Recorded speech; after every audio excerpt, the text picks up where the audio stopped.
everyone, and welcome to the latest edition of Book Time with Elvis, with me, Mark. I'm just out walking Elvis at the moment, and I thought I'd film the introduction to my next video. And also maybe show you a little bit more of things in this town. You can see this building behind me. I'm not quite sure what it is. I think it's probably some kind of storage granary in the past. If you look back up there, you can see it's certainly seen better days. And then over this side behind me here is the backside of the castle and the first part of the castle grounds. If we look behind me even more, you can see this beautiful wooden bridge, and this bridge here connects the two parts of the castle grounds. So Elvis and I often walk under this area. You can see it's a little bit of a wasteland, and then if you follow it off, see Elvis in the background there. You can see, you can follow it off down there, and there are like steps down to the river and things, which is quite nice. So yeah, this is the backside of the castle, and this wonderful tourist attraction that we have here in town of this wooden bridge across this area to the other part of the gardens. So today I'm going to review two books. There's the Trinity Six by Charles Cumming, and there is also Motherland by G D Abson. So I'll review those when I get home, and we'll go through that together. So looking forward to that. See you in a bit. Bye bye. So it's good to be back inside. It was getting pretty windy out there for a while, though Elvis had a good walk, of course. So as I said before, I'm going to review two books. The first book I'm going to talk about is Motherland by G D Abson. This is the first book in a new series. At the moment there are only two published, I think, and I read this not that long ago. And it's a very nice book. It's a mystery, so it fits in very well with the topic of the month, and it features this character, Natalia Ivanova. She's quite a hard-hitting female detective, and she doesn't take any nonsense from anyone, as you'll see if you read it. The book centers around the abduction of the daughter of a Swedish billionaire while she's studying. I can't remember if she's studying just for a year or just doing her whole study course there, but she's studying in St. Petersburg in Russia. Natalia herself lives in St. Petersburg, where she's a policeman. Her husband is also a policeman, although one of slightly higher rank. They live together in a flat in St. Petersburg, and occasionally her husband's son stays with them as well. They both work in the same department of the police station, and her husband is on course to get a promotion and actually lead that division. And if he does so, then they will cease to be able to work together, and Natalia, of course, would be the one that would have to give up her position if that happens. The girl who goes missing is called Zena Dahl, and as I said, she's the daughter of a Swedish billionaire. And she goes out clubbing one night with a friend, and she doesn't come back. Given that her father is a very powerful and wealthy man, there's a lot of pressure put on the police to solve the case.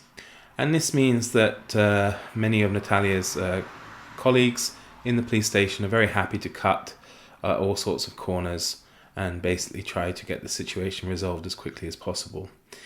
There's a lot of talk about corruption of the police force in this book, and of course nobody is above suspicion. Even Natalia's husband, she has her own suspicions about his financial income. After some time, a body turns up in a public park. It's very badly burned, but all signs point to it being the missing girl, Zena. This increases the pressure put on Natalia to solve the case quickly, even if it means putting the wrong people behind bars. She's determined to get to the truth, and she comes across all sorts of officialdom, and she gets warned and things by the FSB, the current incarnation of the former KGB.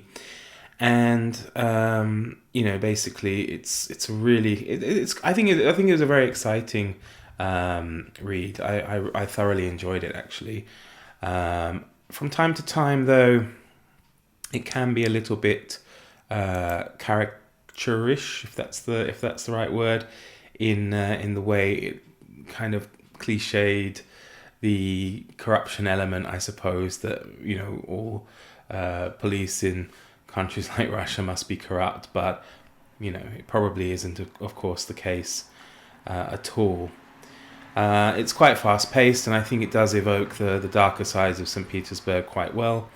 And I would say if you fancy a good, solid, well written, and exciting mystery, which doesn't require too much attention to every single minute detail, then pick up a copy of Motherland by G D Abson. Especially, of course, it would be a good way to while away a rainy afternoon or two during this month of March Mystery Madness. So I haven't got a copy of it here. It would have already appeared on the screen, of course, up to this point, hopefully, if my editing skills were up to that. The next book I'd like to review is one called the Trinity Six. It also falls in the category of mystery, but also mystery and espionage. This is by Charles Cumming. I read another book of his before, which I quite enjoyed, about Tsarist Russia. But this one focuses really on the story of the Cambridge spy ring, which maybe many of you are aware of. This was a famous spy ring that infiltrated British intelligence from the 1930s at least through until the 1950s, possibly beyond. There are known to be 5 major members of this ring. People like Kim Philby, Donald Maclean, Guy Burgess, Anthony Blunt, and John Cairncross.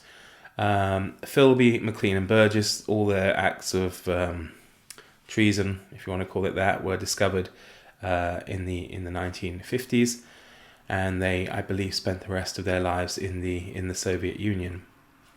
Anthony Blunt managed to remain hidden, well, although I believe the establishment knew about him, but because he was actually keeper of the Queen's pictures, so he was in like an important position and they didn't want to embarrass it, I think it was covered up, and the public wasn't aware of his involvement in this until 1979.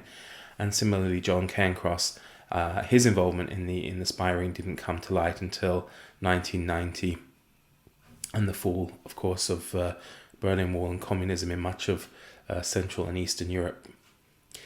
The book operates on the hypothesis that there are actually 6 Cambridge spies rather than the 5 we know about, and it starts off in 1992 when a man called Edward Crane is taken to hospital where he's declared dead in this kind of clandestine meeting of the people who are involved there, and they publish his obituary in the newspapers, and it comes across that he's just a career diplomat, though pretty soon it becomes clear that this is quite far from the truth, and that many things about his death may not appear to be what they seem. The book then fast forwards about 15 years, and we meet the main character, London-based Russian historian Sam Gaddis, who works at one of the London universities. He's desperately short of cash, but luckily for him, one of his friends, who is a reporter, has come across this bit of evidence, and she's met with someone who's told her that there could possibly have been a 6th member of this spy ring. She offers him the chance to research with her and to co-author any book with her on this subject, but unfortunately this collaboration is very short-lived, as a few hours, I think it's maybe even the next day, she's found dead of an apparent heart attack, and pretty soon anyone else connected, to the clandestine meeting in London, and other people in the story start falling dead when Gaddis comes into contact with them. It becomes clear to him that this is a big cover-up and conspiracy involving the higher echelons of both the British and the Russian establishments, and he's warned off several times, though he doesn't take any notice. And I think for him now it's become kind of a personal challenge to get the truth out as to whether or not this mysterious man was a sixth member of the Cambridge spy ring. I found this a fun book. It was quite an easy read. I read it quite quickly. I think it has good echoes of a classic Cold War novel or spy story. However, I didn't like, again, some of the caricatureness of some of the people in it, especially the Russian president in the book is quite a poor caricature of Mr. Putin, or Vladimir Putin. I'm no big fan necessarily of him myself, but I think, when something's really done very obviously, it kind of seems to me to lack maybe a little bit of imagination, but it didn't detract from my enjoyment. I did really enjoy a lot of moments of that book, and of course the racing towards finding the truth. So it was quite an exciting and quick. It's not a small book. I mean, it's always hard to judge because I did, of course, read it as ebook. So maybe it isn't as small as I remember, but I did read it quite quickly. It was quite a page turner.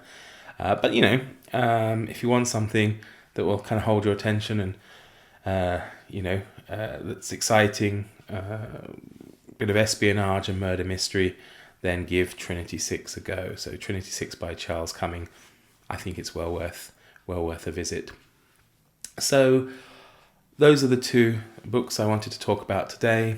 And I have finished a couple of the ones that I've started for the month of March, though I may well have overreached myself, and I think it will certainly be a challenge to finish the others, especially the mammoth read on the Vietnam War.